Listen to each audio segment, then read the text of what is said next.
Hi, welcome to SPARC, a web tool for scenario planning that uses Index Online to create and score land use scenarios. Using any browser, I can access a SPARC instance. I've bookmarked the Lee County, Florida MPO instance. I log in, and the application opens to the SPARC data warehouse that contains the GIS information used in scenarios. Of interest in this example are areas of intensification in the county, where each jurisdiction has uploaded those parts of its comprehensive plan that envision intensified development or compact development. I'll open examples from Lee County, Florida. Let's focus on just one area and test some land use concepts. To do that, I launch Index Online by selecting a study area and a scenario. That brings up a control panel on the right hand side. Its options include selecting a scenario to work on, choosing a paint or land use type from a palette of choices,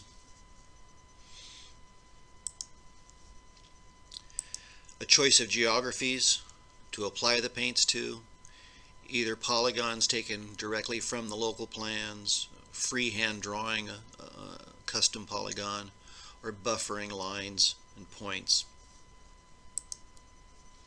There's also a set of commands and queries, including Paint Editor, which brings up the paint that's being applied, a visualization of it, and its properties and attributes that can be edited by users to fit local circumstances.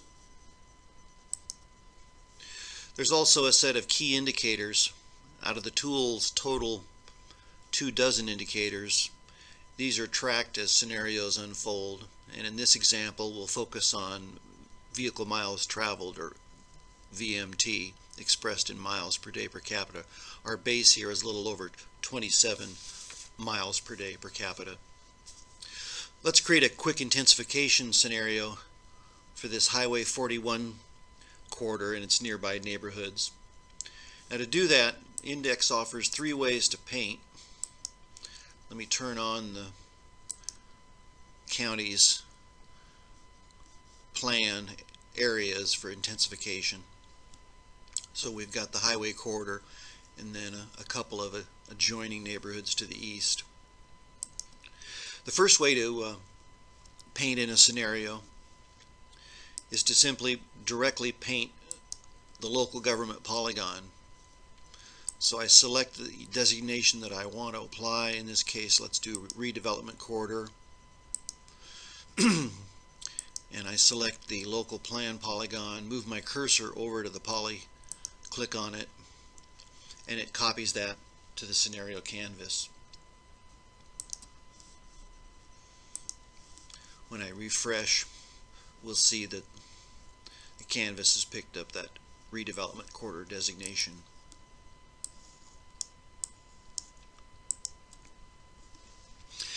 The second way to paint in the tool is to freehand draw. Let's do that in the lower portion of the corridor. We'll select a commercial activity center area type and freehand drawing of a polygon. So in a case where I don't want to be precise in tracing the intent here of the local plan, I can simply move my cursor to the corners of a polygon and approximate that geography. And again, it's transferred over to the scenario canvas. The third way is in cases where geography again is generalized or not precise, you can buffer points or lines. Let's do that to these 2 outlying neighborhoods to the east. We'll select multifamily as our designation, and in the first instance let's draw a point that's buffered a half a mile. You move your cursor to where you believe the center of that node would be, click, and again it's added to the canvas. And we can do the same for that remaining neighborhood in the southeast. In this instance, we select our paint, and let's create a corridor along that arterial. So we'll buffer a line, let's say half a mile, although that may be a bit too much for this area. Let's go a little bit narrower to a quarter mile. So I drop my cursor on the general alignment that I want for that corridor, click, and again it's transferred to the scenario canvas. And at any point during painting, I'm able to run indicators to see if I'm moving toward my scenario objective, which again in this case is lowering that VMT baseline value of 27 miles per day per capita. So I'm able to click Run Indicators, and the tool recalculates scores for the county, confirm that I do want to make the run, and in this case changes in land use density and use mix are used to estimate changes in VMT. We should have the result for the county in just a moment.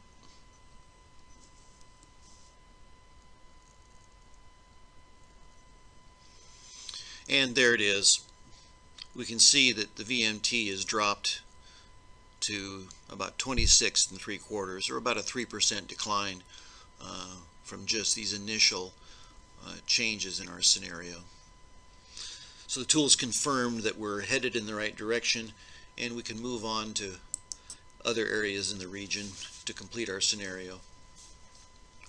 Once we've finished the scenario, we can share its results online with the other stakeholders in our work group, so the tool becomes a platform for building consensus by iterating towards a preferred scenario.